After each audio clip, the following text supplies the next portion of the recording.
ओम हर हर महादेव शिव शंभो बाबा धवलेश्वराय नमो नमः।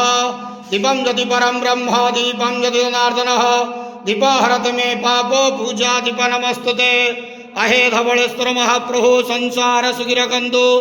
आज पवित्र वैशाख मासर शुक्ल तृतीया अक्षय तृतीया रे समस्त श्रद्धालु भक्त मानक आशीर्वाद करंतु, मनस्कामना पूर्ण करंतु, कर्म चतुर्नति करंतु, ग्रहरिष्ट खंडन करंतु, जगतर मंगल करंतु, विश्वर कल्याण करंतु, आपणकर नाम विख्यात करंतु, सेवकर डाक श्रवण करंतु, समस्त अग्वावसा भक्त मानकर मनस्कामना पूर्ण करंतु।